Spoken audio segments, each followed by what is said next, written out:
Regardons un premier exemple d'intarsia, ce qui serait le plus facile et en même temps, ça va comme vous expliquer un peu la base de ce qu'est l'intarsia. J'ai 16 mailles montées ici et je vais simplement en conserver 8, les premières jaunes et les 8 autres vont être vertes. Fait que je vais vous montrer, donc on pourrait avoir un morceau là, qui serait jaune et vert, mais les deux couleurs seraient séparées comme ça. Comment on fait pour le faire? D'abord, c'est en aller-retour. Donc, je vais faire mes 8 premières mailles.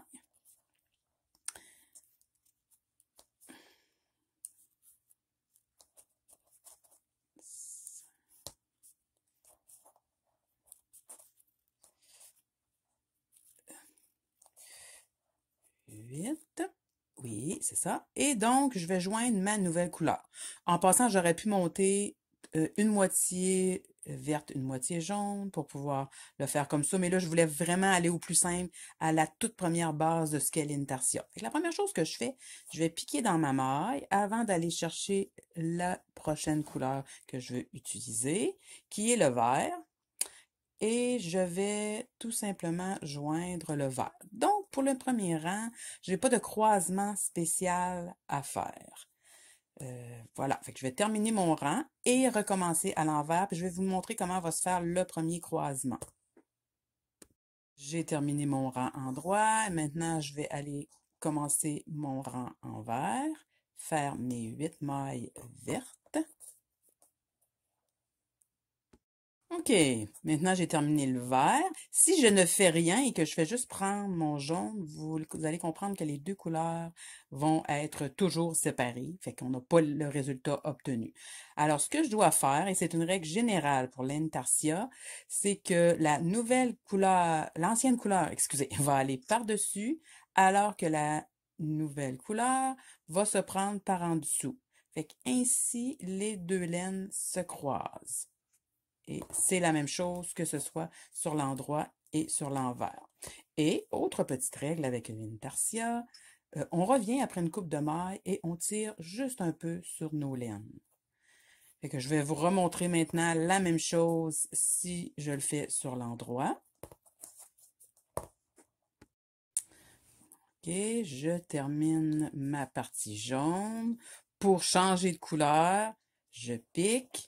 La couleur que je termine d'utiliser va par-dessus. La nouvelle couleur que je veux prendre va passer par en dessous et c'est ça qui va faire le croisement. Et on doit faire ça à chaque fois qu'on a un changement de couleur.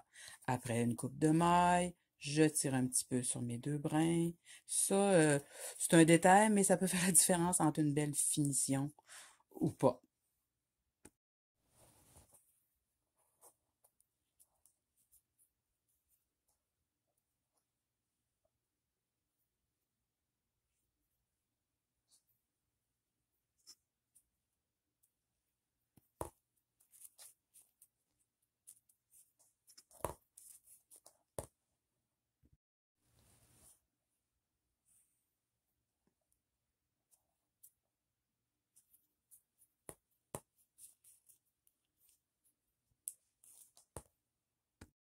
Et voilà pour notre premier exercice, la toute première base de l'intarsia.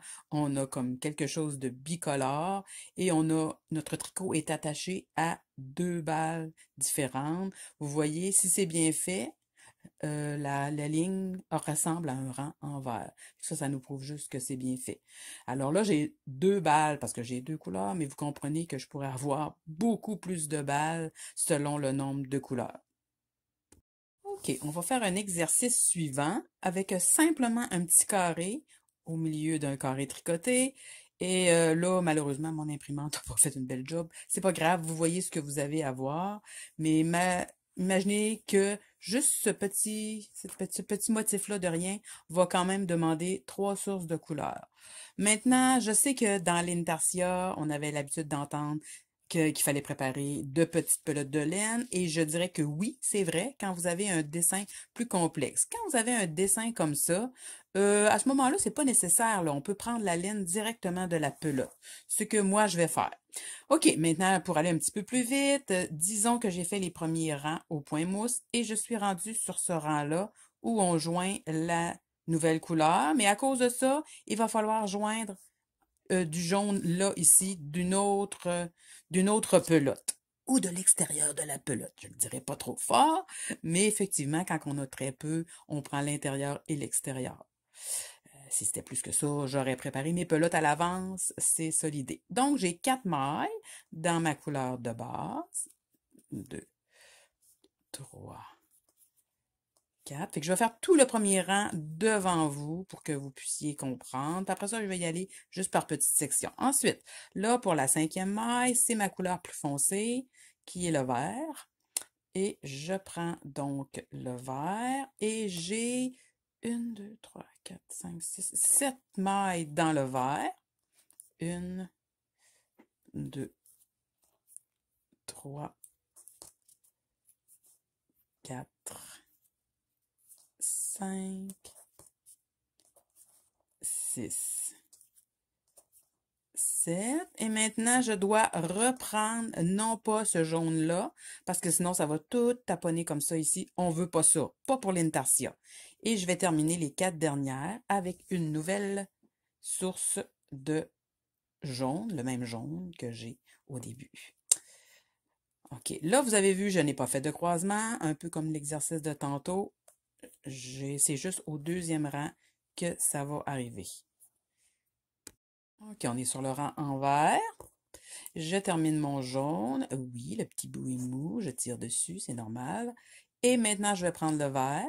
La couleur que je laisse va par-dessus. La nouvelle couleur, je la prends par en dessous. Ainsi, les deux laines se croisent. Oups. J'ai mes 7 mailles en vert. Quand j'ai une coupe de mailles de fête, je viens tirer sur mes petits bouts. Surtout les premiers rangs, mais en fait, tout le temps. Tirer sur les petits bouts au bout d'une coupe de mailles qu'on a changé de couleur. Pas trop, juste un peu. Ça va régulariser la tension pour votre intarsia. Et là, je suis rendue au jaune. Tire sur le petit bout. OK, je commence toujours par piquer et je vais chercher la nouvelle passe par en dessous et l'ancienne passe par-dessus. C'est ce qui fait le croisement. Excusez, excusez, j'ai le cellulaire qui m'empêche un petit peu de bien voir. Et voilà, on termine le rang. OK, on va arriver sur notre endroit. Et bon, petit rappel, en intarsia, on veut pas que nos laines courent derrière. On veut juste que chaque laine parte pour faire les dessins. Bien sûr, dans quelque chose de figuratif, ça pourrait arriver qu'on aurait juste 2-3 mailles et que là, on laisserait passer la laine par-dessus, pareil comme on ferait pour le jacquard. Mais normalement, le principe de l'intarsia, c'est ça. Fait que j'ai 3 laines différentes pour les 3 couleurs qu'on voit ici. Il y en a 2 qui sont pareilles, là, puisque c'est ma couleur de fond. Fait que je vais vous montrer une dernière fois les croisements. OK, l'ancienne passe par-dessus. La nouvelle, on va la chercher par en dessous. C'est ce qui fait notre croisement. Et là, petit arrêt. Voyez-vous, quand j'arrête, je pique. Comme plus et je tire un petit peu sur mes 2 petits bouts. Et bref, c'est le même principe, que ce soit sur l'endroit ou sur l'envers, l'ancienne par-dessus, la nouvelle par en dessous, et ainsi ça se croise. Ancienne par-dessus, nouvelle par en dessous, et ainsi ça se croise. Et là, sur ce rang-là, mes laines se sont toutes croisées, sont twistées. Ce que je vous suggère, moi, c'est de ne rien faire. Laissez-les là. Et sur le rang envers, si vous revenez dans le bon sens, ça va tout simplement se décroiser. Fait que la même chose va se passer si vous avez un rang avec une dizaine de balles, parce que ça se peut très bien. Laissez-les se croiser sur le rang endroit et laissez-les se décroiser sur le rang envers. Ça fait que c'est un tricot qui est peut-être moins portatif que d'autres techniques, je l'avoue. Moi, j'ai comme une façon de m'installer mes 10 couleurs, admettons que j'en ai 10, sont enlignées l'une à côté de l'autre, et je les laisse se croiser, toutes se croiser là, sur leur endroit, et puis elles se décroisent sur le rang envers. Et là, c'est le cas de le dire, on finit notre rang avant de passer à d'autres choses. OK, je termine juste ce rang-là pour vous amener à l'exercice final. Je veux dire au résultat final, je vais vous le montrer. OK. Par-dessus et par en dessous pour celle-là. Voilà. J'ai une petite bordure au point mousse.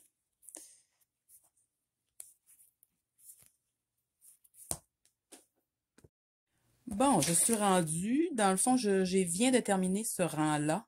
Donc, c'est terminé les couleurs. Maintenant, je reviens sur une base, la base de jaune. Ce qui veut dire que je vais tout simplement couper celui-là et le petit vert ici.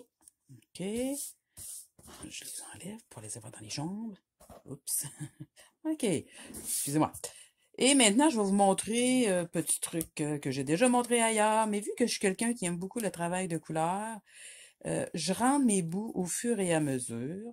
Donc, même, ça peut impliquer là, le fait que j'arrête mon tricot, que je vienne rentrer ce petit bout-là avant d'avoir terminé, pendant que mon tricot est encore sur mes aiguilles. Oui, oui, je fais ça. C'est des petits trucs que je me suis trouvé pour ne parce que j'aime beaucoup le travail de couleur, j'aime beaucoup les changements de couleur. Mais là, je fais ce truc-là, qu'on voit, je sais, dans une vidéo de Steven West, mais qui existe depuis quand même plus longtemps. Dans le fond, le petit bout qui est terminé, je le passe par-dessus, comme ça. Fait que déjà, ce bout-là va être rentré, et pas rien que ça, c'est solidifié. Ça vous empêche pas de le rentrer à l'aiguille à la toute fin, si vous voulez que ça soit encore plus. Mais là, j'aurais comme pas de problème avec. Fait que le vert, et voilà, il est terminé. Et mon dernier petit jaune, je vais faire exactement la même chose. Je vais passer mon petit bout, encore faut-il que je le trouve, et je le passe par-dessus aussi. Fait que, comme ça, réglés sont rentrés. Et comme solide aussi. Moi, ce que j'aime, c'est que je reviens pas avec un petit bout tout mou comme on avait tantôt au début. Et là, je vais terminer mon petit carré pour vous le montrer. Voilà, mon petit carré est terminé. J'ai exactement la même chose que sur ma grille, dont on ne voit plus les chiffres, je le sais. Tout ce qui me reste maintenant, c'est à rabattre.